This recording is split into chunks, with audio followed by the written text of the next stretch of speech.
Hi everybody, I'm Latrina Patrick. Welcome to day 5 of our 90-day grant writing tutorial. I've covered a lot of ground this week with some basic information to get us started. We've talked about what a grant is, we've talked about who's eligible to apply, what is a 501c3, and yesterday we talked about the funding announcement and how important that is in your ability to write a successful grant. I want to pick up today where we left off with the federal grants and talk a little bit more about the website that is necessary for applicants to go to in order to register their organization to apply for federal grants. And that website is Grants.gov. Grants.gov was formed in order to be a place where applicants can go find grants and also to apply for grants. And once you've successfully applied for a grant, you can go back to the site and actually track the grant. So it's a very useful tool and a great resource, and it's a mandatory resource that you need to apply to in order to pursue federal grants. And this is where the government designed this site so that there are more than 1,000 grants that can be accessed from this database, and 26 federal agencies go into this system to upload grants for applicants to apply for. So it's a very important part of the process. You have to go there and register, and today we're going to talk a little bit about what that entails, what you need to do, how long it takes to get done with this process, and why it's effective for you. So let's take a look at Grants.gov. As you're preparing to start the registration process for Grants.gov, it's important to note that registration takes approximately 3 to 5 business days, but I encourage you to allow 4 weeks to complete all steps. Registering is a multi-step process. Step 1, you need to obtain your DUNS number. DUNS is the Data Universal Number System, which identifies your organization. The federal government uses DUNS numbers to track how federal grant money is allocated. By phone, your DUNS is provided immediately. If your organization does not have one, you will need to go to the Dun & Bradstreet website to obtain the number. The web form request takes 1 to 2 business days.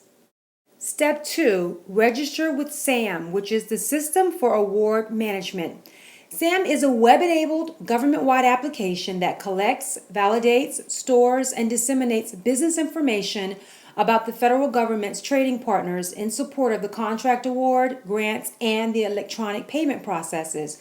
If you already have a tax ID or employer ID number, then your SAM registration will take 3 to 5 business days to process. If you have to apply for an EIN or tax ID number, then you need to allow up to 2 weeks. Step 3, you'll need to create a username and password. Complete your authorized organization representative profile on Grants.gov and create your username and password. An AOR creates a username and password to serve as an electronic signature when submitting an application on behalf of their organization. This step is very simple and can be completed in the same day. Step 4, AOR authorization. The e-business point of contact at your organization must log in to Grants.gov to confirm you as an AOR. Now, this is necessary if you are the person who's writing the grant and ultimately submitting the grant. If it's not you, then whoever is going to be writing that grant needs to be listed as an AOR. Only the e-biz point of contact can approve AORs. Now, in a previous step of this process, you'll have to designate whoever the e-biz point of contact is for your organization. This allows your organization to authorize specific staff members to submit grants. This step can be completed in the same day. Step 5, track AOR status. The purpose of this is to verify that your organization's e-biz point of contact has approved you as an AOR. You cannot apply for grants without approval, and most importantly, you can't submit your grant without that approval. So you want to make sure that this has been done way in advance of the actual submission deadline, because if you are waiting to the last minute to submit your grant, then you don't want to get to the end and think you can submit it and you haven't been approved, and therefore you're not able to submit your grant. So please make sure that you have this authorization and this approval prior to submitting that grant. At any time, you can track your AOR status by logging in with your username and password. So that wraps up our session on Grants.gov. The last thing I want to remind you of is the fact that make sure you go into the system and get registered early, long before a grant is due and long before you apply for a grant, because it can take a little time, and we want to make sure that you get all of that done before you're in the process of writing your grant so that you're not distracted. Now, if you have any questions about anything we've covered today, please make sure you post your questions or just a comment that you may have right here on our YouTube channel.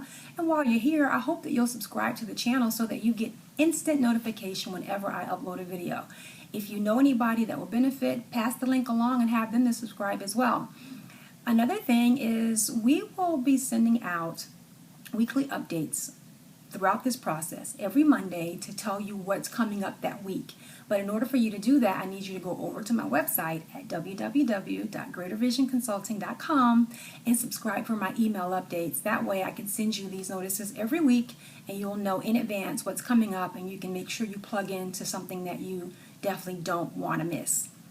I hope that you have enjoyed this today. I have enjoyed my time with you, and I look forward to coming back tomorrow. And you want to be back tomorrow because we will finally get into the meat of writing a grant. Tomorrow we're going to start talking about what you need to do to write the grant, and from there we'll advance into what needs to go in each section of a grant. So a lot of good stuff is coming up. I hope you'll stay with me. Look forward to seeing you tomorrow. Bye.